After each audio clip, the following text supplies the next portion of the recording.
चलिए करें start everybody. So securitization, a very very simple chapter and पूरा theory chapter. Theory chapter ही बच्चे अब हमारे, तो कर लेंगे मैम. यस. तो पहले तो मेरे को बताइए सेक्यूरिटाइजेशन का मतलब क्या है. किसी को कोई आइडिया? कोई भी आइडिया सिक्योरिटाइजेशन का मतलब क्या है?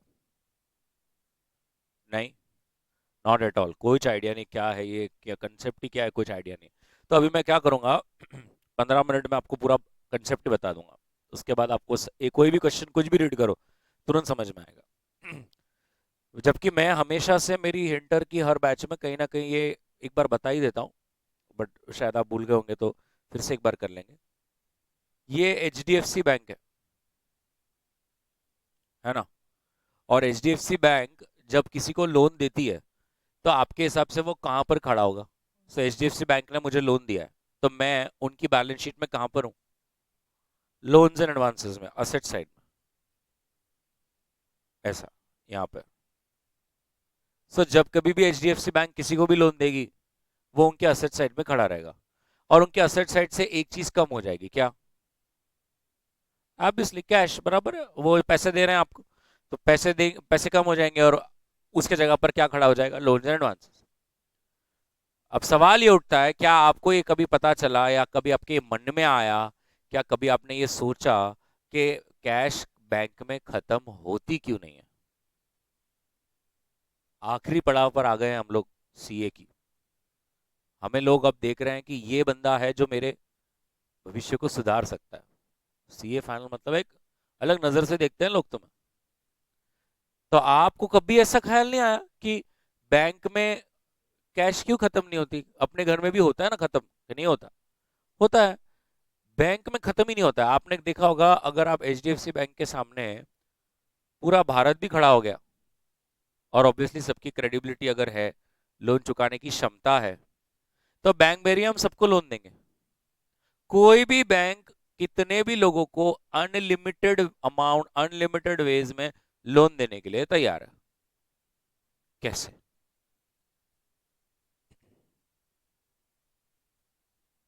बाप रे. वो बोले उनको SLR मेंटेन करना पड़ता है. इसका कुछ भी इधर रिलेशन नहीं है. CRR और SLR, ये दो और ऐसे रेशोज हैं, cash reserve ratio and statutory liquidity. ये कॉन्सेप्ट है कि अगर बैंक ने पब्लिक से कुछ डिपॉजिट्स लिए होंगे, ये यहां पर डिपॉजिट्स होता है क्योंकि deposit is a liability, right. और ये डिपॉजिट यहां पर आ गया, उसका कुछ परसेंट कैलकुलेट करना है. और SLR is that amount which you have to keep with the bank only, in the form of gold, in the form of cash, in the form of government securities, bonds, and so forth. And CRR तो is that amount which you have to keep with the RBI. उसका कुछ भी लेना देना नहीं इधर loan से. No, ये कंसेप्ट का कुछ भी नहीं है मैम. बात ये है कि बैंक में कभी भी पैसे खत्म ही क्यों नहीं होते? बताइए. कुछ तो ऐसा जवाब दीजिए ना, मतलब थोड़ा मुझे भी ऐसा लगे कि हाँ जवाब दिया. कई तरी बहुत बढ़िया. सर मैम कह रहे हैं सर वो लोन ले रहे हैं तो क्या वो थोड़ी ना घर पे रख ले रहे हैं, वो चुकाते भी होंगे. बट क्या आपने कभी सोचा हम लोन कैसे लेते हैं? 1 करोड़, 2 करोड़, और आप कैसे चुकाते हो? 60,000 rupees. So my rate of giving loan is way much faster. You will pay me my loan in the 20 years, right? अभी 10 लोग आएंगे मेरे को बोलेंगे करोड़ करोड़ का लोन दो, मैंने 10 करोड़ बांट दिया. अब वो मेरे को हर महीना कितना चुकाएंगे? 60,000 रुपया.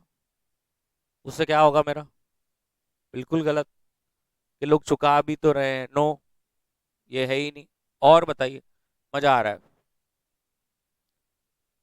तो बट वो सिक्योरिटी थोड़ी बैंक बेच देती, उसको गिरवी रख के फिर से चालू करती. नहीं नहीं नहीं नहीं सर, फिर तो क्या रेट पे बैठेगा वो? आप सोचिए, मैं बैंक हूँ, आप आए और आपने बोला कि भैया लोन चाहिए, तो मैंने बोला क्या है गिरवी रखने को? तो आपने बोला कि मेरे पास एक घर है, मेरे को गिरवी रखना है, उसके जगह पे आप मेरे को लोन दो, मेरे को ऑफिस लेना है. तो मैंने वो आपका घर गिरवी रख लिया. मतलब मैंने क्या किया? आपके घर तो अपन उठा के कंधे पे नहीं लेके आ सकते, पेपर्स जो थे आपके मैंने वो मेरे पास रख लिए. अब क्या एक बैंक पैसे जुटाने के लिए ये पेपर फिर से किसी और के पास गिरवी रखती है क्या? फिर मुझे क्या रेट ऑफ इंटरेस्ट बैठेगा? फिर मैं आपको 8% पे कैसे दूंगा? आप सोचिए ना, अगर मैं ही गिरवी रखने चला और पैसे लेके चला तो मुझे ही बैठेगा 8 8.5 में, फिर मैं तो आपको बेचूंगा 11 12% पे, फिर आप थोड़ी मुझसे लोन लेंगे। बैंक के पास अधिकारी नहीं है ऐसा दूसरे के पास अपनी चीज मॉर्गेज करने। मन्नपुरम, मुथूट, ये जो एनबीएफसी है, इनके पास जब आप गोल्ड रखते हो और लोन लेते हो तो ये गोल्ड थोड़ी बेच देते, ये गोल्ड इनके लॉकर्स में रहता है कंपलसरी, वो उसको टच नहीं कर सकते, बेच भी नहीं सकते जब तक अपन डिफॉल्ट नहीं हो जाते। तो फिर कहाँ से लाएंगे पैसे? बहुत बढ़िया। तो मैम कह रहे हैं कि लोग डिपॉजिट्स बनाते हैं, current account, saving account, time deposit, recurring deposit. मैं कह रहा हूँ वो सब डिपॉजिट भी खत्म हो गए, all the deposits are over, खत्म हो गया, पैसा ही खत्म हो गया सर, क्या करेंगे? नहीं, पैसे ही नहीं है। हाँ, और लोन ले सकती है बैंक। 5 शेड्यूल थे, आपको इंटर में सिखाया गया था, आप एकदम ब्रिलियंट बैच है ओल्ड कोर्स में, अब न्यू कोर्स में तो सब चैप्टर ही हट गए। तो आपको ये तो मालूम है कि there are 5 schedules on the liability side: equity, reserves, deposits, borrowings and other liabilities. So bank loan भी ले सकती है, एचडीएफसी ने लोन वोन लिया होगा। मैं तो कह रहा हूँ लोन भी खत्म हो जा रहा है, लोन जो लिया था वो पैसे भी खत्म हो गए, डिपॉजिट था वो भी खत्म हो गया। इसके पहले कि तुम्हारे दिमाग में दूसरा कुछ आए, equity, share capital, share holders पैसे लगाते हैं, वो भी खत्म हो गया। रिजर्व एंड सरप्लस, जो बैंक इतने साल से प्रॉफिट बना रही है, वो भी खत्म हो गया। अभी अब आप बोलोगे सर आपने तो लाइबिलिटी साइड के सब ये सारे रास्ते ही बंद कर दिए, और liability side he actually source of finance होता है। अकाउंट्स में लाइबिलिटी साइड को कहते हैं source of funds, asset side को कहते हैं एप्लीकेशन ऑफ फंड्स। तो सोर्स ऑफ फंड्स ही तो बंद कर दिया आपने। अब बस ऐसे ही हूं मैं। तो लोन भी खत्म हो गया, डिपॉजिट भी खत्म हो गया, इक्विटी शेयर के कैपिटल के पैसे भी खत्म हो गए, और अब बैंक बोल रहे हैं और लोन चाहिए क्या, और लोन चाहिए क्या, बोलो। बैंक देने तैयार है। तो आपको ये सोचना है कहाँ से आ रहे हैं इतने पैसे। क्या हर ब्रांच में अंदर उन्होंने कोई झाड़ उगाया? Right, very important, this is very important, because बच्चे कर ले रहे बैंक ब्रांच ऑडिट, आर्टिकलशिप में कॉन्करेंट ऑडिट, ब्रांच ऑडिट, ऐसा किसी को पॉइंट आउट नहीं करना, जनरल बातें कर रहा हूँ मैं। पता ही नहीं चल रहा ये सिंपल कंसेप्ट क्या है। अब मुझे सच में वर्थ लग रहा है कि फाइनल में ये लास्ट में 4-5 पेज का थ्योरी चैप्टर डालना चाहिए था, बराबर है। इंस्टीट्यूट भी कोई ऐसे कुछ दिमाग लगाकर सिलेबस बना रही है। तो ये सिक्योरिटाइजेशन ही तो है जिसके ऊपर पूरा दुनिया जो है, पूरा फंडिंग साइकिल जो है वो चल रहा है।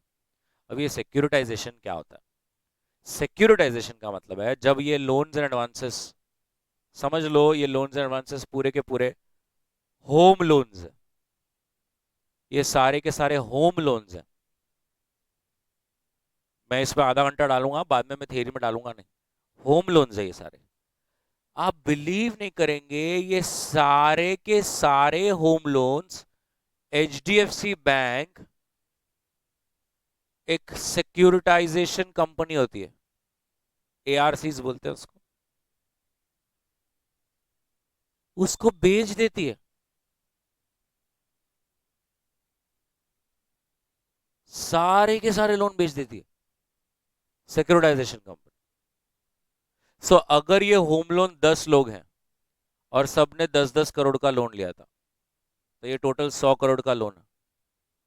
ये 100 करोड़ का लोन एचडीएफसी अपनी बैलेंस शीट में रखती ही नहीं है, promise. They have already sold to another company, this company has formed a special purpose vehicle, SPV. Sir ये बेच देते हैं, लोन बेचा जाता है क्या? हाँ, और ये कंपनी इसको पैसे देती है एचडीएफसी को। सर कितने पैसे देंगे?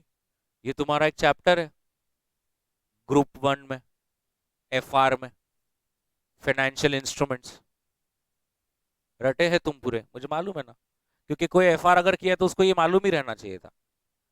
Present value of cash flows निकाले जाते हैं सारे। मोटा मोटी बात करेंगे, सिक्योरिटाइजेशन वेग मैनर में बात कर रहा हूं। एचडीएफसी को पूछती ये 100 करोड़ रुपए ब्याज के साथ तेरे को कितने साल में आएंगे? बोले सर 20 साल में आएंगे। कितने आएंगे? 200 करोड़ आएंगे। चल आज के आज 120 करोड़ दिया, ये पूरा पैसा हमारा, ये पूरा पैसा मतलब ये पूरे लोन्स हमारे, इससे जो भी रेवेन्यू ईएमआई जनरेट होगा आपसे वो हमारा रहेगा। My friends, this loan portfolio is securitized, pulled together and transferred to a company. ये कंपनी आप भी समझ रहे हैं, पट पट पट पट इसको 120 करोड़ देगी, लोन्स एंड एडवांसेस यहाँ से गायब हो जाएगा, यहाँ पे कैश 120 करोड़ आ जाएगा, और जो 20 करोड़ आपका फायदा हुआ वो रिजर्व में जाके बैठ जाएगा। अब एचडीएफसी के पास फिर से 120 करोड़ रुपए, और वो फिर से चालू हो गया, चलो चलो लोन लोन लोन लोन। ये 120 करोड़ वो लोग फिर से लोन देंगे, और फिर से ये जो लोन का पोर्टफोलियो है वो क्या करेंगे, किसी एआरसी कंपनी को दे देंगे। एआरसी कंपनी को क्या करेगी, पैसा देगी। इसको बोलते हैं रिसाइकलिंग ऑफ लोन्स। तो अगर कोई स्मार्ट है तो वो सोच रहा होगा, सर आपने बहुत स्मार्टली एड़ा बनाया, आपने जो पूरा कि बैंक के पास पैसे क्यों खत्म नहीं होते, वो पूरा कॉन्सेप्ट सिक्योरिटाइजेशन कंपनी के ऊपर ट्रांसफर कर दिया। तो अब तो हमारा सवाल ये रहेगा, फिर सिक्योरिटाइजेशन कंपनी के पैसे क्यों खत्म नहीं हो रहे? वो तो पैसे देते जा रहे हैं और लोन लेते जा रहे हैं, तो फिर उनके पास पैसे कहां से आ रहे हैं? अब वो क्या कर रहे हैं, ये एसपीवी व्हीकल क्या कर रही है, हजार हजार रुपए के छोटे छोटे बॉन्ड बनाती है, हजार हजार रुपए के सिक्योरिटी बनाती है। ऐसी कितनी सिक्योरिटी बनाती है, 1 लाख पेपर बॉन्ड्स बनाते हैं ये। और ये एसपीवी व्हीकल, ये हजार हजार रुपए के बॉन्ड्स पूरे दुनिया में सारे इन्वेस्टर्स को बेच देती है।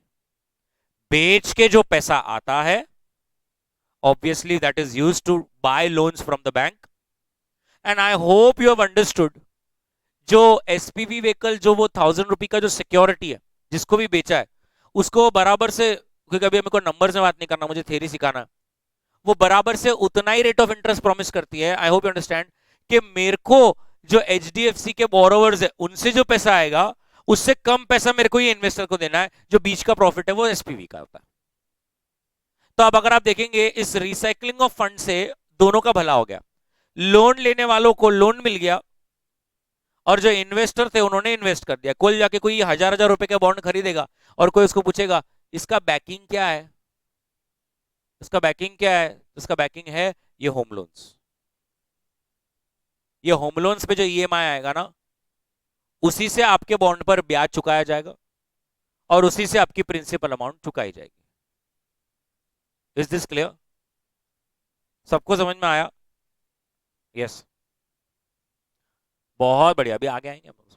तो ये क्लियर हो गया सबको, एवरीबडी? तो इसका मतलब ये क्लियर है कि आपको लगेगा कि सर नहीं ऐसा तो नहीं है, हमने घर लोन पे लिया हुआ है, 8 साल हो गए, हम तो एचडीएफसी को ही चेक दे रहे हैं, या हमको मैसेज एचडीएफसी से आ रहा है। अरे डोका है कि नहीं? The servicing of the loan is done by HDFC, whereas the all payments that you are giving now are getting transferred to SPV. वो एसपीवी को ट्रांसफर हो गया, एसपीवी को मिल रहे हैं वो, क्योंकि एचडीएफसी ने कब का आपका लोन रिसाइकल कर दिया मैम, कब का रिसाइकल कर दिया, वो चला गया किसके पास, एसपीवी के पास। सॉर्टेड है ना ये पूरा गेम? एसपीवी ने क्या किया, हजार हजार रुपए के बॉन्ड्स बनाए, और पूरी दुनिया में सबको बेच डाले। Pension funds, provident funds, institutional investors, HNI, सबको बेचा। रिसाइकल पूरा चल रहा है, राइट? तो इसी सिक्योरिटाइजेशन कंसेप्ट पे लेमन ब्रदर्स, कौन है ये लेमन? यूएस की कंपनी है बहुत बड़ी, जो 2006-2007 के क्राइसिस में खत्म हो गई थी। जो वर्ल्ड में सबसे बड़ा रिसेशन आया था was because of this concept, Lehman Brothers concept. तो क्या हो गया था, अर्ली 2000 में the housing bubble started. You can search everything on Google today when you go home if you want to. So the housing bubble में क्या हो गया सर, इन यूएस घर के prices were increasing at 2, 3, 4, 5% on a monthly basis, monthly। So सबको अचानक से क्या लगा, चलो घर लेते लोन पे। क्यों? लोन मिल रहा है 1% पे, घर देखना 3-3, 4-4% मंथली चढ़ रहा। तो लोगों ने क्या किया, लोन लेना शुरू किया, लोन लिया लिया लिया लिया, उससे घर लेते गए लेते गए। अब आप समझ रहे, 4 लोग घर ले रहे हैं, 10 लोग घर ले रहे हैं, 100 लोग घर ले रहे हैं, तो इट इज इकोनॉमिक्स से घर के भाव और स्पीड से बढ़ रहे हैं, और स्पीड से बढ़ रहे हैं, तो और लोग लोन ले रहे हैं, और लोग घर ले रहे हैं, और घर ले और स्पीड से बढ़ रहा है, पूरा कार्यक्रम ही पूरा फनलिंग फुल चल रहा था। ऐसा स्टैटिस्टिक्स कहता है एक टाइम पे जो बेचारा एकदम लो क्लास ग्रुप है, मेड, ड्राइवर, वॉचमैन, ये भी हवेली ले रहे, बोले ये पैलेस खरीदना है हमको। अब आप बिलीव नहीं करेंगे, बैंक ने क्रेडिबिलिटी तो देखना ना, कि है देऊ शकतं की नाही। बैंक ने वो टाइम पर यूएस में सोचा, मैं नहीं दूंगा तो बाजू वाली बैंक देंगी, धंधा करना है अपने को। फुल बूम चल रहा था, फुल बूम चल रहा था। और बैंक को भी ऐसा मालूम था कि ठीक है ना, नहीं दिया तो क्या, घर तो है ना अपना, कर लेंगे। दे दिया। अच्छे अच्छे लोग जिनकी कुछ कैपेसिटी नहीं है चुकाने की, उनको भी बड़े बड़े लोन दे दिए गए। तो फिर वो बैंक ने, फिर इतना लोन इकट्ठा हो गया, फिर एआरसी कंपनी को बोला ले लो, तुम्हारा तो यही काम है रिसाइकलिंग का, ले लो। तो सिक्योरिटाइजेशन कंपनी को लगा ये वो ज्यादा नहीं हो रहा है। पहले ये मुझे 2 महीने में एक बार कॉल करते थे कि 10,000 करोड़ का लोन हो गया है, आके लेके जाओ, मुझे 5-5 दिन में कॉल कर रहे हैं। तो एआरसी ने बोला, सिक्योरिटाइजेशन कंपनी ने बोला कि ये लोन तुम किसको दे रहे हो, थोड़ा हमको इसके बारे में देखना है, समझना है, सब जेन्यून है ना। अब बैंक बोल रही है क्या सर, आपको मतलब यार विश्वास ही नहीं आ रहा, आपको चाहिए तो आप इसका क्रेडिट रेटिंग कर लो। क्रेडिट रेटिंग एजेंसी समझता है ना आपको, क्रिसिल, केयर, इकरा, Fitch, AA, AAA, AA-, AA- कर लो। और वो वक्त पे आज जो अपन सुनते हैं टाटा एआईजी इंश्योरेंस, वो एक जॉइंट वेंचर है टाटा का और एआईजी का। एआईजी वहां की कंपनी है, यूएस की, एलआईसी जैसी बड़ी कंपनी है। उसने भी अलग प्रोडक्ट निकाले, इंश्योरेंस इंश्योरेंस इंश्योरेंस। आप 0.2% ऑफ द लोन हमको इंश्योरेंस दीजिए, कल जाके अगर ये डूबता है तो हम भर के देंगे। अब सिक्योरिटाइजेशन कंपनी बोल रही बैंक कितना फॉर्म में, जो रेट मैं बोल रहा हूँ 10,000 करोड़ का, आपको कितना आएगा, 20,000 करोड़, तेरे को 10,100 ही करोड़ दूंगा, चलेगा? बैंक बोल रही चलेगा, आने दो। अब उसकी भी लालच कि 10,100 करोड़ दूंगा तो मुझे 20,000 करोड़ आने वाले हो, तो क्यों नहीं लेगा, वो भी ले रहा है फुल स्पीड। फास्ट फॉरवर्ड 2004, 2005, 2006, ये पता चला सबको कि ये ऐसा हो रहा है। और वो इसलिए हो रहा था क्योंकि जैसे मैंने बोला, वहां पर यूएस में इंटरेस्ट रेट्स क्या चल रहे थे, ये वन भी नहीं, ये क्यों चल रहा था, क्योंकि वहां पे .com का स्कैम हो गया, जो अपने आप पे अभी हो रहा है। अपना कैसा यहाँ पर सब अभी समझ रहा है, अभी नाम नहीं लेना है मुझे, कितनी ऑनलाइन कंपनीज जो है वो डूब जा रही है, क्योंकि valuations are way much higher. एक ऐप कंपनी का वैल्यूएशन, उसी का एक कंपटीटर जो इंडिया में फिजिकली 1,000 स्टोर लेके बैठा है, उससे ज्यादा है। जैसे एग्जांपल के तौर पे, मेरे ये सब मैं सिर्फ नाम सही ले रहा हूं, बट ये मेरे जो डेटा है ये पूरा गलत है, मैं पहले क्लियर कर रहा हूं। तो जैसे मैजिक ब्रिक्स का सिर्फ ऐप है, एक बिल्डिंग नहीं बनाता वो, एक घर नहीं बनाता वो, लेकिन उसकी ऐप की वैल्यूएशन, 2 मिनट के लिए सोचिए, लोधा डेवलपर्स जो कि मैक्रोटेक है, या तो डीएलएफ बिल्डर्स जिन्होंने 500 बिल्डिंग बना दी है, आधा दिल्ली उनका है, इतनी लैंड है उनके पास, उससे ज्यादा उसकी वैल्यूएशन है। आप समझ रहे हो? टाटा मोटर्स जो इंडिया की ट्रक बना रहा है, जो इंडिया की ट्रैक्टर बना रहा है, जो इंडिया की बस बना रहा है, जो इंडिया की इलेक्ट्रिक व्हीकल, दुनिया का हर उसने बनाया गाड़ी। रीतसर फैक्ट्री लेके बैठे हैं, 2-2 लाख लोगों को जॉब दे रहे हैं, इतना बड़ा ताकजाम है, उससे ज्यादा ओला की वैल्यूएशन है, उबर की वैल्यूएशन है, which is only one app, not a single गाड़ी ऑन रजिस्टर्ड। तो ये ऐसा बबल वहां पे आ गया, बर्स्ट हो गया, people invested in the market and everything crashed. अब इतना क्रैश हो गया ना वहां पे, तो यूएस को तो थोड़ा सा जॉब अपॉर्चुनिटीज तो बढ़ाना पड़ेगा ना। इकोनॉमिक्स क्या कहता है, बूम लाना इकोनॉमी में तो क्या करना पड़ेगा, रेट ऑफ इंटरेस्ट को कम करना पड़ेगा। रेट ऑफ इंटरेस्ट कम करेंगे तो लोग लोन लेंगे तो कुछ खरीदेंगे, आईफोन, फिर खरीदेंगे तो उसमें डिमांड बढ़ेगा तो पूर्ण सायकल ते चालू होणार, कळलं का? तो ये रेट ऑफ इंटरेस्ट इसलिए इतने कम थे, लेकिन यूएस को पता चला ये, तो इससे तो लोग हाउसिंग बबल कर रहे हैं। तो यूएस को समझा, और यूएस ने 2005, 6, 7 में ये रेट ऑफ इंटरेस्ट को एकदम 2 टाइम्स, 3 टाइम्स, 4 टाइम्स, 5 टाइम्स बढ़ा दिया। अब स्टोरी खत्म हो रही है। तो जब इतना रेट ऑफ इंटरेस्ट बढ़ गया, आप समझ रहे क्या हो रहा है? नहीं, क्या हो रहा है, ईएमआईज इतने हाई लेवल पे चले गए कि जो वो मतलब बेचारी जो काम वाली बाई है, मेड है, उसने जो लोन लिया था, अब उस लोन की व्हॅल्यू हो गई इतनी। अब वो बोल रही हे तर माझ्याशी होऊ शकणार नाही।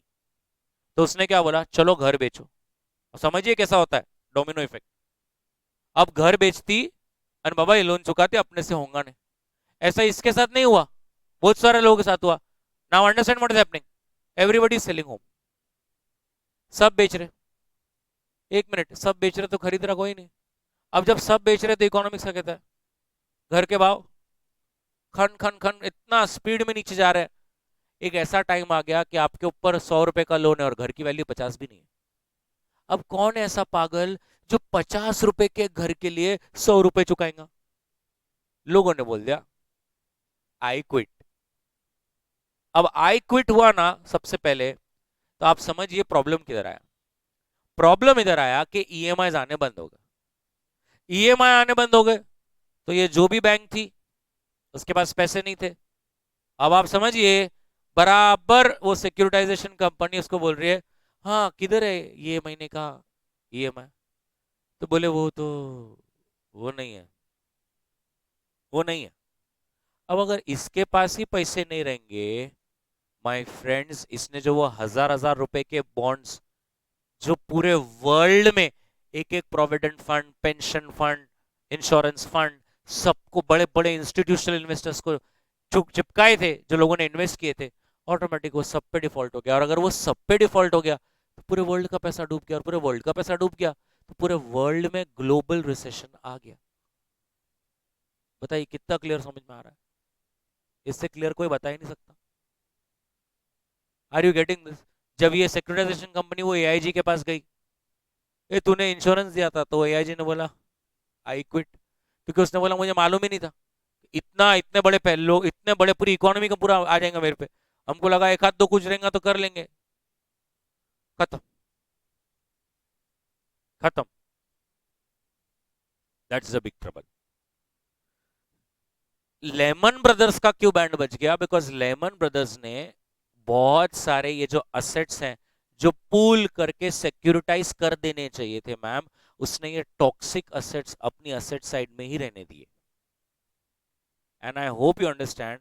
जब आपने वो पूरा लोन का पोर्टफोलियो किसी को पास ऑन नहीं किया और अपने पास ही रहने दिया, और ओवरनाइट अगर पता चलता है कि people have defaulted, the that asset का value is nothing now. So in your asset side, you are showing $7 billion. But today, when I'm trying to calculate the present value, considering the cash flows that I will receive, they were not able to recover even 20%. And bankruptcy हो गया। है ही नहीं तो कैसा चक्का घूमेगा।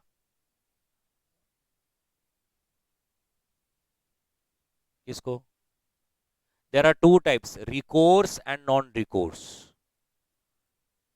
Recourse and non-recourse. In short, who will bear the bad debts? The bank or the securitization company, right? So if there is a bad debts, many a times it's a recourse agreement कि इसके बाद तो वो तुम bear करना। समझ में आया? US government had to intervene, और उनको उनको मालूम था कि अगर हमने नहीं बचाया ऐसा, आप ये सोचिए ना, एसबीआई बैंक अगर इंडिया में खत्म हो गया कैसा होगा? 2 मिनट सोचिए ना, आपको ऐसा हर बिल्डिंग में 3 लटके हुए दिख रहे हैं, या एचडीएफसी, एक्सिस, आईसीआईसीआई ओवरनाइट बोल दे खत्म हो गया, हो ही नहीं सकता। इनको एसआई टैग मिला हुआ है। एसआई टैग समझता है ना, ये ऐसी बैंक्स है जो सिस्टमैटिकली बहुत इंपॉर्टेंट है, ये नहीं डूब सकती। इसलिए तो इस पिक्चर्स बने, too big to fail picture है कि ये ऐसा हो ही नहीं सकता, बट ये इतने साइज का हो गया, इतना बड़ा इशू हो गया। ऑब्वियसली यूएस गवर्नमेंट ने फिर बैंक ऑफ अमेरिका को बोला कि प्लीज टेक ओवर करो। लेमन ब्रदर्स को बैंक ऑफ अमेरिका ने टेक ओवर किया, एंड कुछ एक्सटेंट तक सिचुएशन डैमेज कंट्रोल हुआ। उसके बाद यूएस गवर्नमेंट ने ये भी क्लियरली अनाउंस कर दिया कि यहां से अगर कभी ऐसा कोई होता है किसी बैंक के साथ, यूएस गवर्नमेंट बीच में नहीं आएंगे। You have to look for yourself, right everybody. ऐसी और एक कंपनी थी बियर स्टन्स, उसको भी जेपी मॉर्गन ने खरीदा, तभी उसका भी बैंड बच गया था।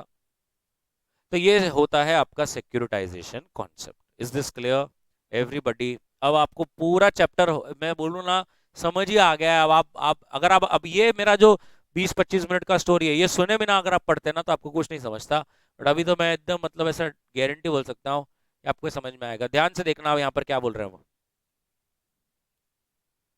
Explain in brief the concept of securitization. Now you have to only underline what I underlined. Don't do holy hai. They say if I have a huge balance of receivable, I will face the liquidity crunch. Do you agree or no? अगर मेरे balance sheet में cash नहीं है और debtor debtor debtor debtor debtor ही खड़ा है तो मैं क्या बोलूंगा? पैसे आने हैं, पैसे आने हैं। अरे पैसे आने से क्या होता? मेरे को सैलरी तो देना है ना आज। रॉ मटेरियल को सप्लायर्स को रॉ मटेरियल का पैसा तो देना है। मैं ऐसा नहीं बोल सकता अरे पैसे आएंगे आएंगे, ऐसा नहीं रहता। तो आपको लिक्विडिटी क्रंच होगा। लिक्विडिटी क्रंच हुआ तो आप फाइनेंशियल रिस्क में आ सकते हो। आपको फ्यूचर में लोन वोन मिलने की बहुत ज्यादा प्रॉब्लम्स आएंगी। उसी कंसेप्ट पे सिक्योरिटाइजेशन नाम का कंसेप्ट आया।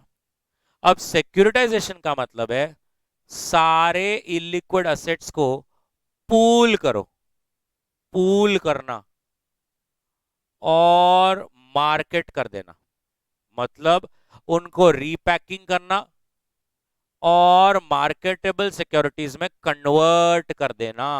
अब आप सारे लोन्स को कैसे पैकिंग कर सकते हो? Credit card loan, auto loan, घर के लोन, ऐसे आप पैक बना के उसको बेच सकते हो। And I hope you understand. आप ऐसा पैक क्यों बनाते हो सर? क्योंकि आप ऐसा ना कभी ऐसा किसी को नहीं चिपका पाएंगे कि मैं तुमको है ना एक 50 करोड़ का लोन दूं क्या? तो वो बोलेगा इसमें क्या है? तो आप क्या बोलेंगे? 1 करोड़ का ऑटो लोन है जो 3 साल में आएगा, फिर 3 करोड़ का क्रेडिट कार्ड है जो 6 महीने में आएगा, फिर एक मॉर्गेज लोन है तो 10। ऐसा नहीं होता है। जब सामने वाला लेता है ना तो वो उस पोर्टफोलियो को देखकर एक फिक्स ईयर्स की मेच्योरिटी की सिक्योरिटीज इशू करने वाला है। तो सबको मालूम है ऑटो लोन 3 से लेके 5 साल की मेच्योरिटी का होता है, होम लोन 15 से लेके 25 साल की मेच्योरिटी का होता है। तो उसको जो लोन पोर्टफोलियो मिल रहा है वो सब सारे मोरलेस सिमिलर मेच्योरिटीज के चाहिए। Okay, next. तो सिक्योरिटाइजेशन के फीचर्स क्या है? नंबर एक, इससे ही तो फाइनेंशियल इंस्ट्रूमेंट्स बनते हैं। यही तो है जो फाइनेंशियल प्रोडक्ट्स, हजार हजार के बॉन्ड्स, इससे ही तो बनते हैं। नंबर दो, बंडलिंग एंड अनबंडलिंग होता है। What is bundling? सब लोन पोर्टफोलियो को बंडल अप करना। और अनबंडलिंग मतलब एक बार वो एसपीवी व्हीकल एसपीवी की बैलेंस शीट में चला जाए तो वहां पर उसको अनबंडल कर देना। नंबर तीन, यही तो सबसे बड़ा टूल है रिस्क मैनेज करने का। सर आपका क्वेश्चन ये देखो, अगर नॉन रिकोर्स बेसिस पे किया तो मेरा रिस्क मैनेज हो गया। अब कल जाके मैं कोई डूबा तो मेरे ऊपर नहीं आता। ऑब्वियसली आप नॉन रिकोर्स बेसिस पे करोगे तो सामने वाला आपको कम पैसा देगा। याद है आपको consignment? Everybody knows what is consignment? Foundation या डेल कैडरे। तो वो कैसा होता था ना, वो बोलता था ना यार तू बैड डेट्स बेयर करेगा ना तो मैं तेरे को थोड़ा एक्स्ट्रा दूंगा। बस वैसा ही है। तो this is a very nice tool to manage your risk, right? Number चार, structure finance. What is a structure? See, structure मतलब आपकी सूटेबिलिटी, क्रेडिबिलिटी, पेमेंट कैपेसिटी के हिसाब से मैं आपके लिए एक इंस्ट्रूमेंट बना कर देता हूं, कस्टमाइजेशन जिसको हम बोलते हैं। तो स्ट्रक्चर्ड फाइनेंस आपके रिस्क रिटर्न प्रोफाइल के हिसाब से मैं आपको दे सकता हूं। इससे ये संभव हो सकता है। अब आप बोलोगे कि कैसे सर, मतलब ये 2 मिनट और थोड़ा बताइए ना।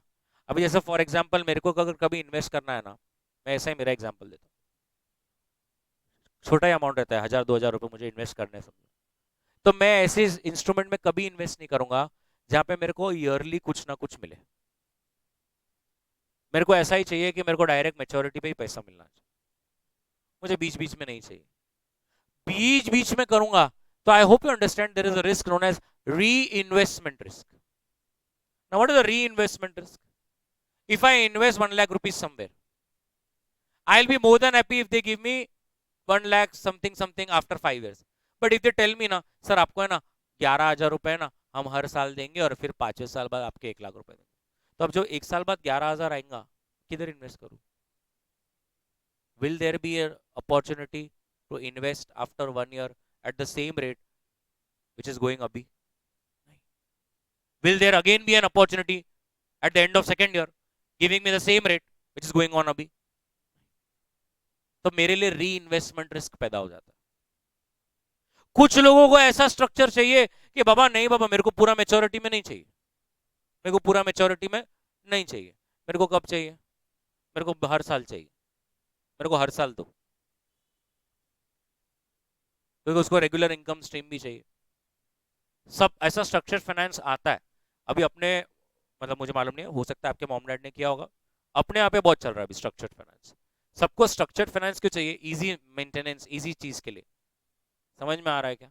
समझा ना सर स्ट्रक्चर्ड फाइनेंस? अब मेरा एग्जांपल चलो अभी शेयर करता हूं तुम्हारे साथ। 2 kids, अभी 1 is 3 and 1 is 1, तो अभी तो it is more than 6 years for them to enter first standard. अभी मेरे को मालूम है दोनों का 2 लाख रुपीज फीस है, हाईएस्ट में हाईएस्ट औरंगाबाद में कोई भी ऐसा 2 लाख, तो मेरे को हर साल 4 लाख चाहिए। कभी? मई में, 6 साल बाद मई में, हर मई में मेरे को 4 लाख रुपए चाहिए ही चाहिए, बराबर है ना? तो अभी मैं यहां से मैंने ऐसा स्कीम में इन्वेस्ट कर दिया है, एक फिक्स अमाउंट मेरे को यहां से 6 साल इन्वेस्ट करने का हर साल, तो अभी तो कुछ खर्चा ही नहीं है। 6 साल इन्वेस्ट करने के बाद मुझे अगले 13 साल तक बराबर मई में 4.5 लाख रुपए आ जाएंगे। वो आए कि मैं डायरेक्ट सामने पलटा दूंगा खाता, मेरे को टेंशन ही नहीं रहता अभी। अब मेरे को अब स्कूल वाला प्रेशर ही नहीं चाहिए जीवन में। तो मैंने कैसा मेरे इनफ्लो आउटफ्लोस को सामने सामने मैच कर दिया, स्ट्रक्चर कर लिया। ऐसे लोग स्ट्रक्चर कर लेते हैं अपने आप, स्ट्रक्चर फाइनेंस। तो ये संभव है क्योंकि वो जो सिक्योरिटाइजेशन कंपनी है ऐसे अलग अलग पूल ऑफ सिक्योरिटीज निकालती है विच सूट्स यू। आगे मैं बताऊंगा, अब मैं आगे, चलो आगे जो आएगा अभी बता देता हूं। स्ट्रिप्स बना देते हैं, स्ट्रिप्स। स्ट्रिप्स क्या करते हैं? एक अपने आप इतना नहीं है, एक बॉन्ड है, 5 साल का बॉन्ड है, पहले साल इंटरेस्ट, दूसरे साल इंटरेस्ट, तीसरे साल इंटरेस्ट, चौथे साल इंटरेस्ट, 5वें साल इंटरेस्ट, और 5वें साल के अंत में प्रिंसिपल अमाउंट नहीं रहेगा मेरे पास। ये ऐसे रहता है, पेपर है ये ऐसे, इधर 1 year, 2 year, 3 year, 4 year। सिर्फ 1 year की interest strip is available for sale. You can by this, you will get only year 1 का इंटरेस्ट। कोई किसी को ये 5 years की स्ट्रिप्स में इंटरेस्ट नहीं है, किसी को सिर्फ 5th year में एक फिक्स अमाउंट चाहिए, मे भी उसको 5 साल बाद कुछ करना है, तो उसको लगता है मुझे ऐसे इंस्ट्रूमेंट में इन्वेस्ट करना है जो मुझे बीच में कुछ ना दे, मुझे 5th year में कुछ एक अमाउंट चाहिए। समझा? तो ऐसा ये स्ट्रक्चर फाइनेंस काम में आता है। Securitization has made this possible today. Next, trenching. Now what is trenching? Trenching is nothing but सारे लोन्स को रिस्क रिटर्न के हिसाब से ग्रुप करना। तो ऐसा होता है ना, अपन बोलते ये जो लोन पोर्टफोलियो दे रहा है ये रिस्की वाला है, इसमें सब ऐसे आधी डूबा हुआ पार्टी है, तो फिर सामने वाला भी वैसा रेट कोट करता है, अपन बोल के भी वैसा देते। सर ये तो क्लास ए लोन पोर्टफोलियो है, इसमें तो आपको प्रीपेमेंट रिस्क आ जाएगा। प्रीपेमेंट रिस्क मतलब ये सर ऐसे 500 लोगों का लोन है जो ये 20 साल के लिए लिया है, बट ये 20 साल तक रुकेंगे नहीं, ये बीच में दे देंगे तुमको 10 लाख रुपए, तो इसमें प्रीपेमेंट रिस्क आ जाएगा। फिर आप देख लेना कैसा करना है, ये तो क्लास ए पोर्टफोलियो है। तो ऐसे ट्रेंचिंग आज संभव है, और ऐसे अपन ट्रेंचिंग करके बेचते हैं। बात समझ में आ रही है आपको? सो आप अपने रिस्क और रिटर्न के हिसाब से उसको ट्रेंच करते हैं। एंड ऑब्वियसली होमोजेनिटी मतलब क्या? सेम टाइप के लोन्स आप एक साथ करेंगे। So homogeneous nature and meant for small investors who can even invest in small amounts. So I hope अब कितना क्लियर हो रहा है, वो एग्जांपल है तो ही समझ में आता है ये सर। अब इसमें बेनिफिट क्या है ओरिजिनेटर के लिए और इन्वेस्टर के लिए? तो सबसे पहला इन्वेस्टर के लिए देखिए क्या होता है। सो पहली बात तो है ना, ये ओरिजिनेटर है, तो इधर ओरिजिनेटर कर दो। अच्छा, आपके मन में ये आ रहा है सर ओरिजिनेटर कौन होता है? बैंक। क्योंकि बैंक ये व्यवहार को ओरिजिनेट करती है ना, स्टार्ट कौन करता है लोन देने का? बैंक। तो याद रखना बैंक। तो सबसे पहले उसके लिए तो ये ऑफ बैलेंस शीट फाइनेंसिंग हो गई ऑब्वियसली ना, पूरा का पूरा उसने लोन पोर्टफोलियो क्या किया? बैलेंस शीट से बाहर फेंक दिया। तो बहुत अच्छी बात है कि उसका जो पैसा टाइड अप हो गया था ना, आज वो खुला हो गया, उसको धंधे करने में इजी हो जाता है। नंबर दो, वो अपना मेन स्पेशलाइजेशन पे फोकस करना। What is the specialisation? Loan देना, क्लाइंट बनाना, ये वसूल करना मेरा काम थोड़ी। बात समझ में आ रहा है? उसका मेन काम क्या है भाई? बिजनेस लाना। बिजनेस लाने के बाद वसूल करने का काम मेरा थोड़ी है। तो अच्छा है कि मैं ये सब झंझट से छूट जाता हूँ। नंबर थ्री, ऑब्वियसली यार अपने फाइनेंशियल रेशियोज इंप्रूव होते हैं। याद है ना आपको? Capital adequacy ratio, tier one, tier two. Yes. And fourth, obviously फिर आप जब इतना लाइट चलते हो तो आपका जो बोरिंग कॉस्ट होता है वो भी लो रेट ऑफ इंटरेस्ट पे होता है, बिकॉज एवरीबडी सीज दैट आपका जो असेट साइड है it's more on the liquidity side. So कोई अगर आपको लोन देना चाहता है तो भी रेट ऑफ इंटरेस्ट जो है वो कम रहेगा, या आप किसी को लोन देना चाहते हो तो कम रेट ऑफ इंटरेस्ट में पॉसिबल हो जाता है। इन्वेस्टर के लिए क्या फायदा है? एक, डाइवर्सिफिकेशन। क्यों डाइवर्सिफिकेशन? क्योंकि अब आपको एक नया इंस्ट्रूमेंट मिल गया इन्वेस्ट करने के लिए। Now you can purchase securities backed by different type of assets. Number two, regulatory requirement. ये बहुत मस्त है। कितने समझा? तो ऐसा है ना, अभी आरबीआई का ऐसा रूल है, खरीद रहे। तो ऐसा बहुत बार होता है कि कुछ इंस्टीट्यूशंस में रेगुलेटरी रिक्वायरमेंट होती है कि you have to allocate some part to the rural sector, to the micro sector. But बहुत बार वो संभव नहीं होता, तो वो क्या करते हैं, जो लोन्स बैंक ने वो पर्टिकुलर सेक्टर को दिया है वो पूल्ड असेट्स को मैं खरीद लेता हूँ, तो मेरी रेगुलेटरी रिक्वायरमेंट पूरी हो जाती है। नहीं, मैं समझाता मैम। तो अभी है ना, मैं अगर एक बैंक हूँ, समझा, मेरे को बैंक ने बोला गांव में जाके लोन बांटना है। अब मैं गांव में नहीं जा पा रहा हूँ, मेरी ब्रांच नहीं है गांव में, लेकिन आपकी ब्रांच है 10 जगह पे है गांव गांव में, तो मैं क्या करूंगा, आपको लोन दे दूंगा 100 करोड़। अब आप वो पैसा सबको बांट रहे हो ना, तो it it meets my regulatory requirement. ऐसा।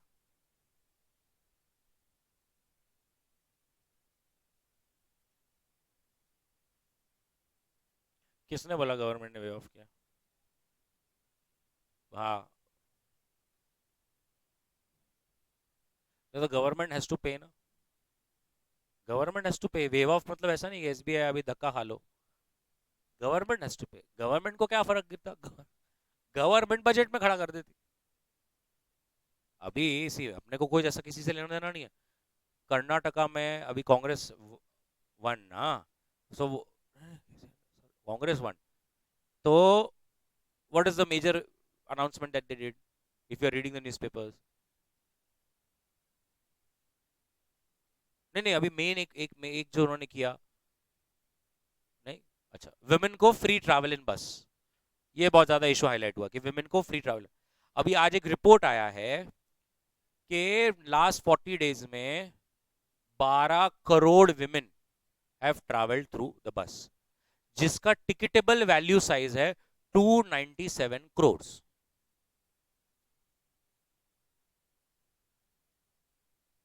हाँ, 297 करोड़। अभी किसको झटका बैठा? तो गवर्नमेंट को क्या है, वो तो दे हैव टू पे।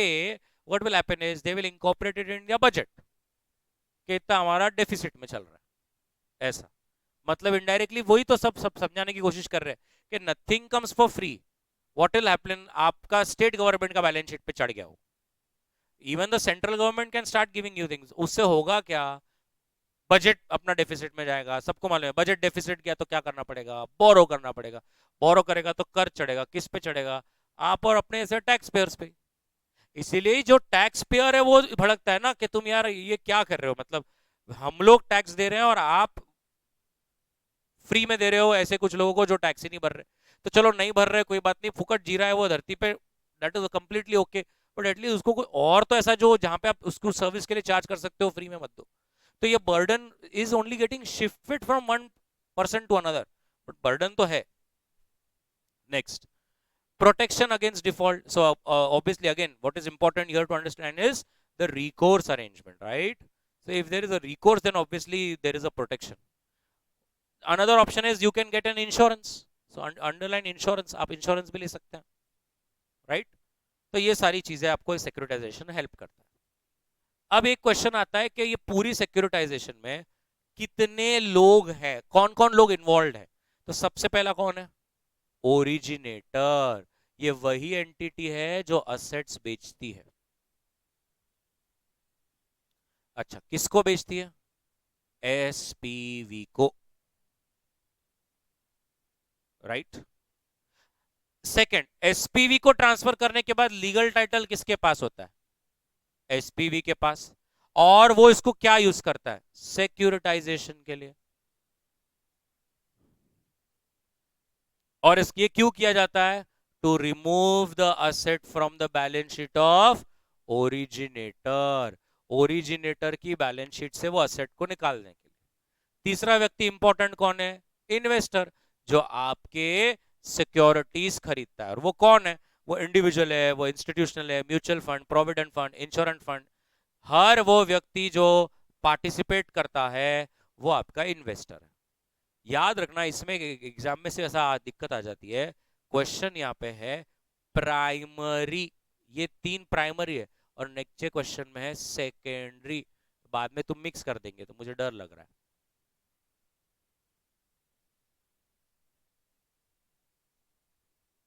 राइट। अब सेकेंडरी में किसको लिया है? तो सबसे पहले ऑब्लिगर्स। अब ऑब्लिगर्स मतलब जिन्होंने बैंक से लोन लिया है, the borrowers. The bank is the originator ना, and who is the obligor? The borrowers, जिन्होंने घर का लोन, कार का लोन ये लिया है।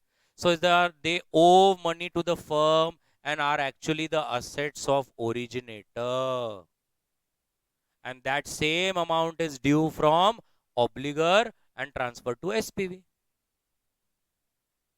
Number two, rating agency. Rating agency आप समझे ना क्यों काम में आती है? कोई भी कुछ भी पैसा दे रहा है तो यार अब उसका क्वालिटी निकाल के नहीं लेगा क्या? देखेगा नहीं क्या? तो यस, रेटिंग एजेंसी काम करती है क्रेडिट क्वालिटी के लिए। वो कैश फ्लो का स्ट्रेंथ देखेगा, टाइमली पेमेंट हो रहा है क्या, जो credit quality of securities, liquidity का इशू, लीगल सब इश्यूज, ये सारा देखकर रेटिंग एजेंसी अपनी रेटिंग देती है। उस रेटिंग के आधार पर ऑब्वियसली सारा काम होता है, right. Next, receiving and paying agent. याद है ना, अभी अपन ने क्या बोला? अपन तो ईएमआई किसको दे रहे? बैंक को। लेकिन मिलना किसको चाहिए? आरबीआई, एसपीवी, एसपीवी को दे रहे हैं। तो ये जो दोनों के बीच में ये ऐसे बैंक का आदमी थोड़ी ऐसे निकलता रोज साइकिल पे। तो there is a receiving and paying agent ना। तो receiving and paying agent is nothing but a simple administrator who collects the payment for obligor and passes to SPV. तो जैसे मैंने बोला, आपने लिया हुआ, they have already securitize ma'am. अभी आप जो सिर्फ ईएमआई भर रहे हो, वो ईएमआई एक्चुअली एसपीवी को डायरेक्ट जाता है। ये दीज आर द इंटरमीडियरीज। जैसे आपको मेरे को बताओ, दो ही लोग हैं स्टॉक मार्केट में, कंपनी और अपन इन्वेस्टर। लेकिन कंपनी डायरेक्ट अपने साथ नहीं करती ना, कौन करता है? रजिस्ट्रार एंड ट्रांसफर एजेंट, जो अपने स्टॉक मार्केट में क्या बोलते हैं, RTA. Registrar and transfer agent ये सब करता है। कंपनी का काम क्या है? बिजनेस करना। आप सोचिए ना, रिलायंस इंडस्ट्रीज के रोज करोड़ों शेयर्स बाय और हो रहे हैं और सेल हो रहे हैं। तो आपको नहीं लगता उनके मेंबर्स तो डेली चेंज हो रहे हैं? तो सोचिए ना, क्या क्या रिलायंस यही काम करते बैठेगा? एक मिनट, 3:30 बज गए, चल चल लिस्ट निकाल निकाल निकाल, अपना कौन सा शेयर किसके पास है, ये थोड़ी करना है उनको। ये किसका शेयर किसके पास है, मेरा रजिस्टर कौन है, मैंने डिविडेंड बांटा तो बराबर उसी व्यक्ति को मिलना, मैंने बोनस बांटा तो, ये सब काम किसका है? Registrar and transfer agent. कौन है सबसे बड़े बड़े register transfer agent? Karvy, CAMS, अगर आपने सुना है तो। बस बस। नेक्स्ट, एजेंट अपॉइंट होता है। अब आपको तो मालूम ही है एजेंट या ट्रस्टी कौन होता है। यू रिमेंबर ना, debenture trustee, CA inter law, control alt delete. Debenture trustee क्या करता है? डिबेंचर ट्रस्टी क्या करता है, याद है ना? It will make sure that it acts in the interest of debenture holders, कि जो पैसे कंपनी को दिए हैं वो क्या सही बराबर से इस्तेमाल हो रहे हैं, क्या नहीं होते हैं तो वो कैसा अलार्म बजा देता है कि अरे देखो ये तुम्हारा डूब जाने वाला है पैसा।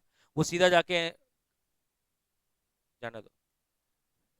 तो trustees are appointed to see that all the parties are doing the work in the true spirit. Normally it takes the care of interest of investors जो सिक्योरिटीज को खरीदते हैं। परफेक्ट। Next, credit enhancer. अब ये क्या होता है credit enhancer? तो क्रेडिट एनहांसर मतलब क्या होता है? कभी कभी समझो आपने, एग्जाम्पल के तौर पे,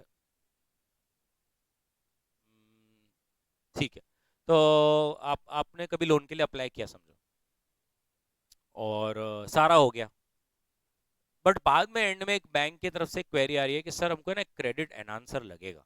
अभी क्रेडिट एनहांसर का मतलब क्या? कहीं पे ऐसा एक डाउट आया है कि ये कभी भी कुछ भी हो सकता है, तो वो क्या बोलते हैं, सर आपके बिहाफ पे कौन गारंटी देगा, उसका भी अपने को साइन लगेगा, आपको एक सेपरेट एक्सटर्नल गारंटी लानी पड़ेगी, तभी हम लोन देंगे।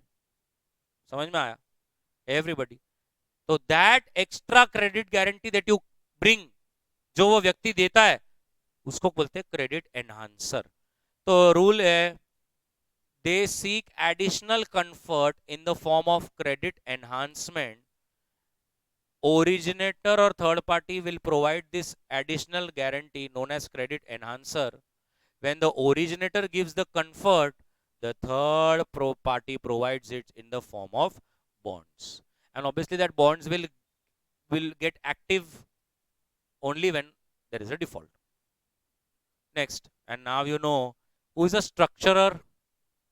स्ट्रक्चरर वो है जो ये सबका वेडिंग प्लानर, दुल्हा दुल्हन को मिलाना, डेकोरेशन करना। स्ट्रक्चरर वो है जो एजेंट ढूंढ के देगा, एसपीवी करके देगा, वो सब। तो structurer is nothing but investment bankers, जो ये पूरी डील को लीगली सब सेट करके देते हैं। They are investment bankers which does all this activity. Perfect, clear, next. So ये अब वो एंड में मानना चाहते हैं कि व्हाट इज द पूरा steps of securitization. Question number 7 जो कि अगले पेज पर है, वो बोलते हैं कि पूरा ये कैसा चलता है एक बार बताओ ना, क्योंकि इन्होंने स्टोरी नहीं सुनी ना अपनी, अपनी को स्टोरी मालूम है इसलिए आपको टेंशन नहीं है, पर जिन्होंने स्टोरी नहीं सुनी उनको तकलीफ हो जाती। तो देखो मैं तो सिर्फ हेडिंग पढ़ूंगा तन्ने तो भी फिर समझ में आ जाएगा।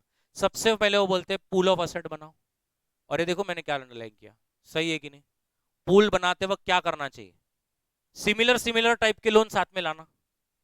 ये दिल से बोलो, पूरा समझा ना अभी, वो फिर समझना ही है। नंबर 2, ट्रांसफर करना है एसपीवी को, बराबर है, पुल बना के थोड़ी वहीं पुगड़ी खेलनी है, आपको एसपीवी को भी देना है। नंबर 3, फिर एसपीवी क्या करेगा उससे? छोटे छोटे इंस्ट्रूमेंट्स बनाएगा, जिसको हम लोग पीटीएस या पीटीसी बोलते हैं।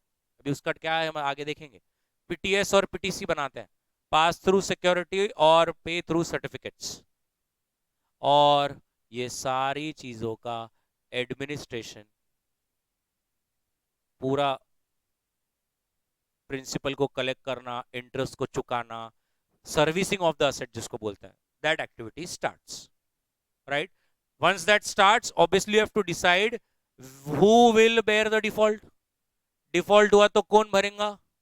तो रिकोर्स एग्रीमेंट है कि नॉन रिकोर्स है, वो भी डिसाइड कर लेना होता है।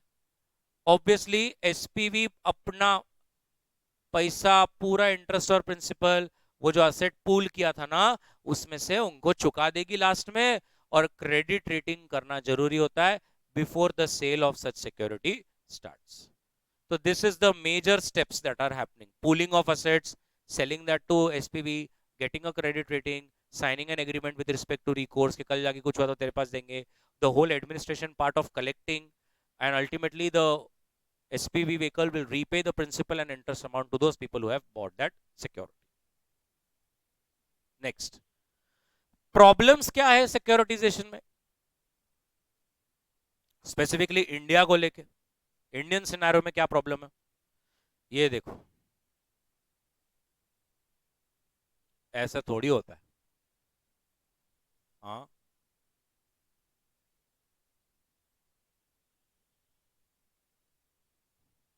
मग कसं करायचं? खर्च, cost is very high. Number 2,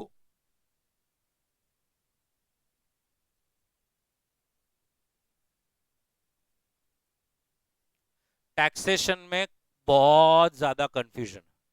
if you can see, ये देखो, what is important is everywhere the opinion differs, सब एक दूसरे पे वो फेंक रहे हैं तेरे को कैपिटल गेन भरने को आएगा, न इन्वेस्टर को भरने को आएगा, न तेरे को आएगा। क्लैरिटी नहीं है, क्लैरिटी नहीं है। नंबर 3, अकाउंटिंग कैसे होगी इसकी, क्योंकि ये तो क्या है, ऑफ बैलेंस शीट आइटम है। और खास करके मालूम है अकाउंटिंग में प्रॉब्लम कब आता है, ये देखो।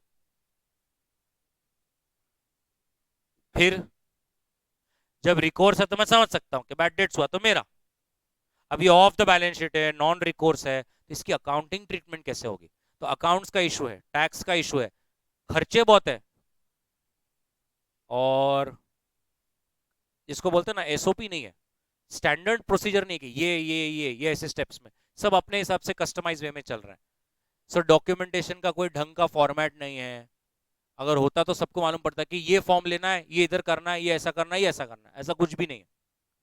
नेक्स्ट, अभी भी अपना मार्केट इतना ज्यादा डेवलप नहीं हुआ है, इतना स्पीड से अपना असेट बैक सिक्योरिटीज का जो मार्केट है वो डेवलप नहीं हुआ है।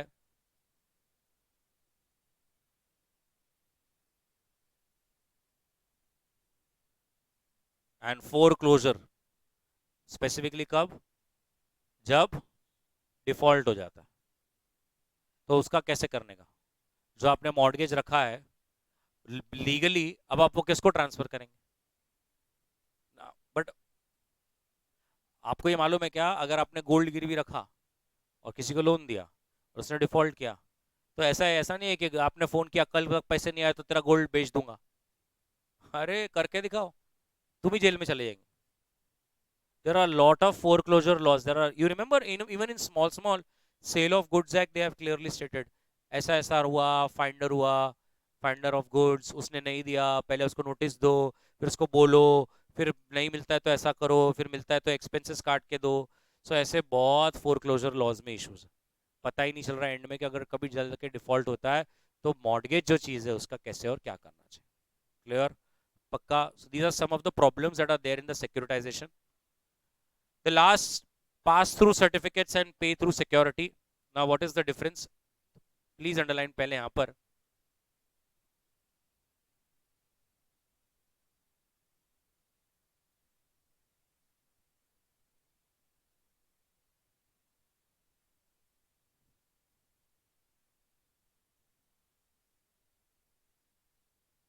पास थ्रू सर्टिफिकेट में ma'am the interest principal everything is transferred, and in pay through security में ये वाला part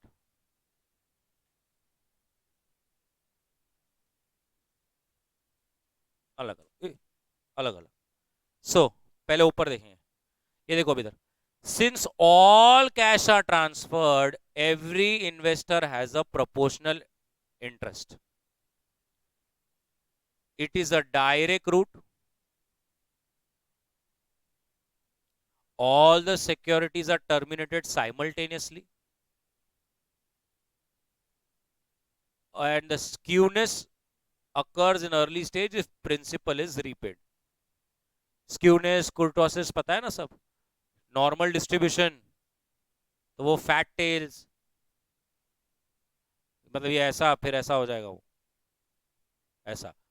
so skewness will shift early because अगर किसी ने obviously fast fast fast fast principals देने शुरू कर दिए, प्री पेमेंट मारने शुरू कर दिए, तो इंटरेस्ट की जो इनकम आपको मिलने वाली थी अब वो ऑलमोस्टली एंडर स्टेज पे बहुत कम हो जाएगी। बट पे थ्रू सिक्योरिटी में क्या होता है, आप उसको अलग अलग फाड़ सकते हो, सबका हर अलग अलग कैश फ्लो पे अलग अलग क्लेम है। सो दीज, ये अभी देखो वो बोल रहे हैं ऊपर पीटीसी के लिमिटेशंस थे। क्या लिमिटेशंस थे कि भाई सारे के सारे कैश फ्लोज पास ऑन होते थे, अब मेरे को ऐसा नहीं चाहिए। तो in PTS, they are backed by assets. In other words, the structure permits desynchronization of service of securities. And even if आपको जो पैसा मिला है, अगर आपको चाहिए कि मेरे को अभी टाइम बीन के लिए नहीं चाहिए, तो आप उसको फिर से फॉर अ शॉर्टर पीरियड री इन्वेस्ट कर सकते हैं।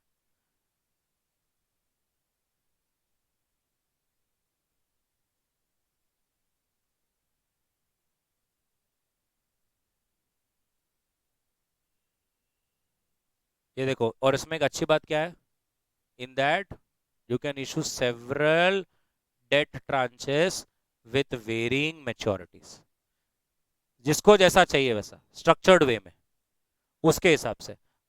In the PTC all securities will mature simultaneously, similar treatment, par treatment to everyone.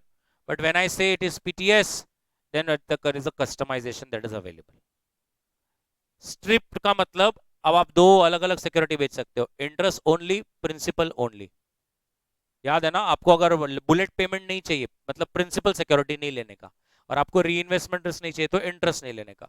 सो आप अपने पूरे कैश फ्लोस को दो पार्ट्स में डिवाइड कर दोगे, जिसको जो चाहिए वो लेगा। तो आप देख सकते हैं इन्वेस्टर प्रिंसिपल और इंटरेस्ट को दो स्ट्रिप्स में अलग अलग कर देगा।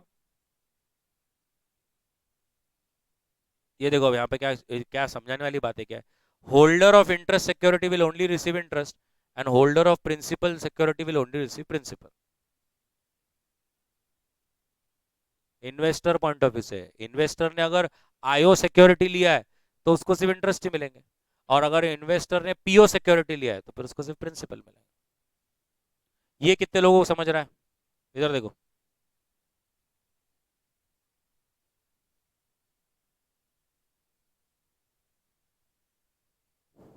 खास करके जब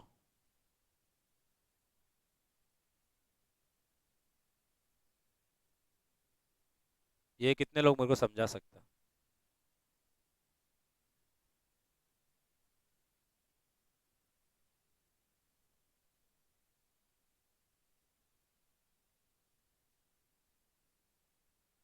अरे डूक, पूरा ऐसा अच्छा हो गया मैम, हमारा थेरी लेनी पड़ती। अगर मैंने आपको एक सिक्योरिटी चिपकाई है मैम, और अगर मार्केट में भी रेट ऑफ इंटरेस्ट गिर रहे हैं, तो जिसने लिया है देखो उसका थॉट प्रोसेस कैसा होगा कि अरे यार मैंने तो फालतू 10% पे ले लिया, अब तो मार्केट में 8% चल रहा है, तो एक काम करता हूँ, फटाक से इसको चुकाते हैं और फिर नया 8% पे ले लेंगे। तो ऐसे वक्त पे आपके पास जो सिक्योरिटी उसकी वैल्यू बढ़ जाएगी।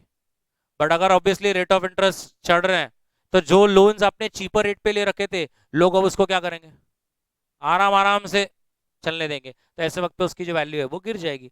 तो वो ऐसा बोल रहे हैं कि इंटरेस्ट रेट के मूवमेंट से आपके पास जो सिक्योरिटी है उसकी जो वैल्यू है वो भी चेंज होते रहती है।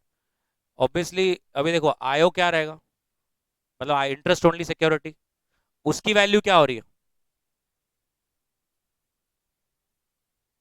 ऑब्वियसली इंटरेस्ट रेट ऊपर जाएंगे तो उसकी भी वैल्यू बढ़ेगी, because you will get more. और ये लाइन सही है क्या? अगर प्रीपेमेंट ऑफ प्रिंसिपल्स हुआ तो आयो की वैल्यू गिरती, क्यों? जल्दी आ गए तो ब्याज कम मिलेगा ना। So from above, it is clear that it is the perception of investor that determines the price of IO and POs.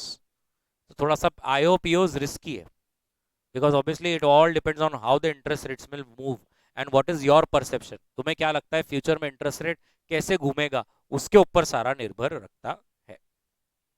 Next, अब ये what is the procedure of pricing a particular instrument. तो ये तुम्हारा actually वो financial instrument वाला FR का chapter है, जो आपको प्रेजेंट वैल्यू करना है। तो यहाँ पर देखिए क्या लिखा हुआ है,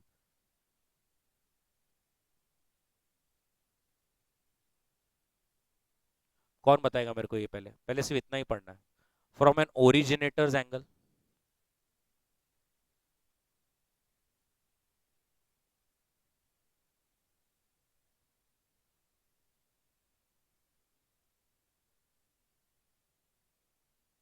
yes, so obviously whatever the payment that the securitization company gives me, और मैं उससे क्या अपॉर्चुनिटी कॉस्ट, क्या बेनिफिट बना सकता हूँ, उसकी प्रेजेंट वैल्यू उतना तो मेरे को चाहिए ही चाहिए, उससे नीचे नहीं चलेगा।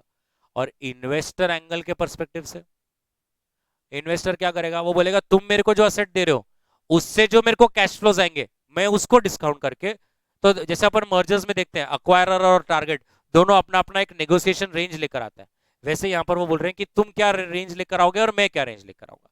तो यहाँ पर वो बोल रहे हैं मैं तो तुम्हारे कैश फ्लोज की प्रेजेंट वैल्यू यूज करूंगा, discounting the present value of the cash flows that I will receive.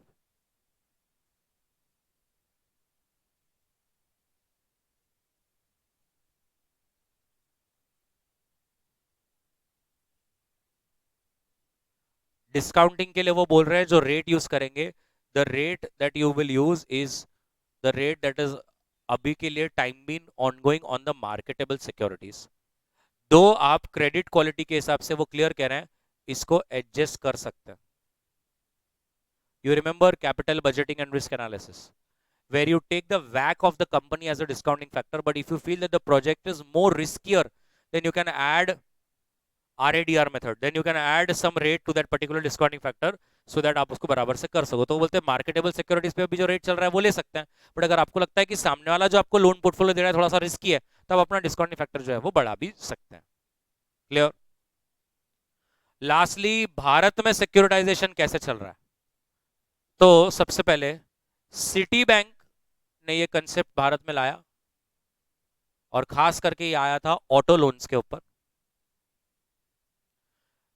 चालू तो हुआ ऑटो लोन से, बट धीरे धीरे धीरे धीरे एयरक्राफ्ट, सेल्स टैक्स डिफरेंस, जो अमाउंट ड्यू है, ये सारी चीजों पर भी चालू हो गया।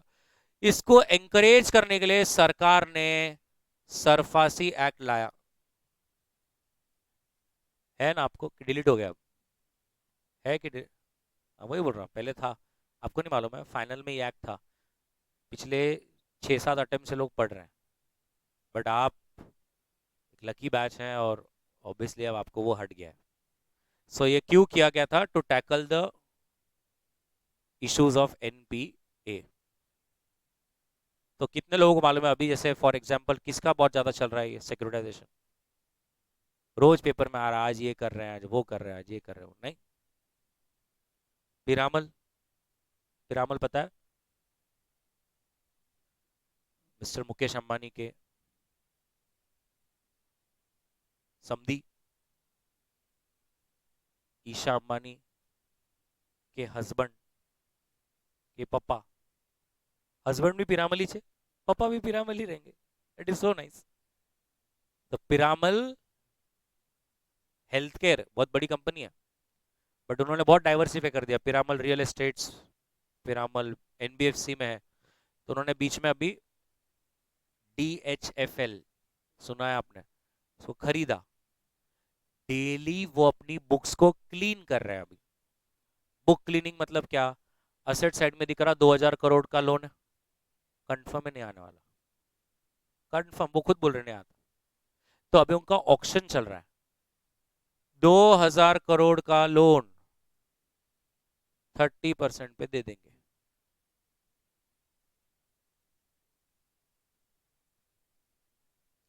थर्टी परसेंट पे पिछले 1-1.5 महीने में उन्होंने कम से कम ऐसे 2-3 बार बेच डाला, निपटा है, चल आ रहा जो आ रहा। अब सामने वाला 600 करोड़ देगा, उसका फायदा कब है?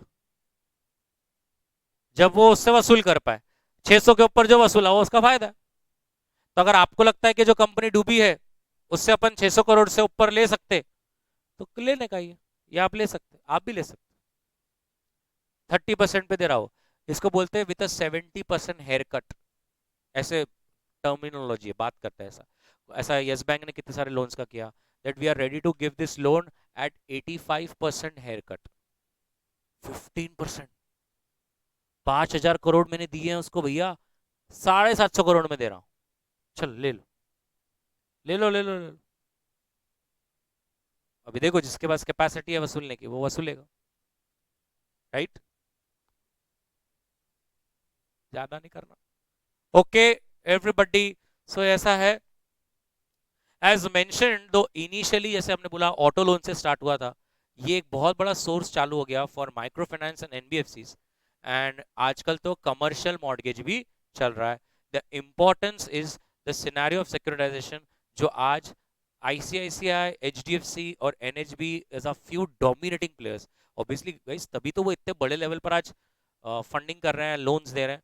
As per the report of CRISIL, securitisation transactions has touched the highest level of 70,000 crores and the year is 2016। आज काफी समय हो गया है, अब ठीक है, अब मॉड्यूल में कुछ हो नहीं रहा तो हम भी कुछ नहीं कर सकते। In order to further enhance the investor base, SEBI has allowed even foreign portfolio investors to invest on such securities debt of unlisted companies। So obviously यही सोचिए ना, आरबीआई बोलेगा people can set up their ARCs, there are many people to set up and there are many people to buy the loans, but I hope you understand, शादी तभी होगी when you will also create a group of investors who are ready to subscribe to this. अब अगर आप ये सोचिए, अगर ऐसा धीरे धीरे ओपन कर दे कि even retail individual investor can subscribe, तो it can become a trouble ना, बिकॉज आप कोई अगर कि उसको अगर एजुकेट ही नहीं करोगे और आप उसको बोलेगे ये देखिए तेरे लिए ये भी टूल है, तुझे इधर इन्वेस्ट करना है तो तू कर सकता है, लेकिन अगर वो करेगा और उसका डूब जाएगा तो फिर तो मार्केट में आपको तो मालूम है लोग कितने लोगों को टैग कर देते, तो फिर वो तकलीफ का काम है। इसलिए धीरे धीरे वी आर ओपनिंग अप कि भाई कौन इन्वेस्टर्स हैं जो ये सिक्योरिटाइज इंस्ट्रूमेंट्स में इन्वेस्ट कर सकते हैं और कौन है जो नहीं कर सकते। एकदम क्लियर, श्योर अबाउट दिस। तो आई होप आपको ये सिक्योरिटाइजेशन का कंसेप्ट समझ में आया। इसमें समझने लायक मैं आपको बोलूंगा 4 ही क्वेश्चन है। एक, primary and secondary participants. 2, features and advantage. 3, process कैसे चलती। और 4, पीटीएस पीटीसी में क्या डिफरेंस है। ये 4 ही क्वेश्चन पे पूरा आता है सर बार बार। Now we have not that इतना to the point we updating that कि कौन से कहां पर कितने टाइम आया, बट ये 4 ही क्वेश्चन मैम बार बार आ रहे हैं। फिर से एक बार बोल देता हूं मैम, फीचर्स कैरेक्टरिस्टिक्स वाला, पीटीएस पीटीसी वाला, वो पूरी प्रोसेस वाला, और आपका प्राइमरी एंड सेकेंडरी पार्टिसिपेंट्स। ये 4 ही क्वेश्चन कीजिए आप, ज्यादा और कुछ करना नहीं। आ गया तो मैं को इस पर जिम्मेदार नहीं, मैं तो बता रहा हूँ आपको कि ये 4 ही आते हैं। यस, बहुत ही हो गया तो आप एक चीज कर सकते हैं कि क्या प्रॉब्लम्स थे सिक्योरिटाइजेशन में इंडियन कॉन्टेक्स्ट में, तो आपको वो उसमें लर्न नहीं करना पड़ता, बट सिंपल है क्योंकि stamp duty is a issue, accounting is an issue, taxation is an issue, अरे यस और नो, तो ऐसा सब है। क्लियर, पक्का, एवरीबडी, वी विल स्टॉप यहाँ पे। Thank you.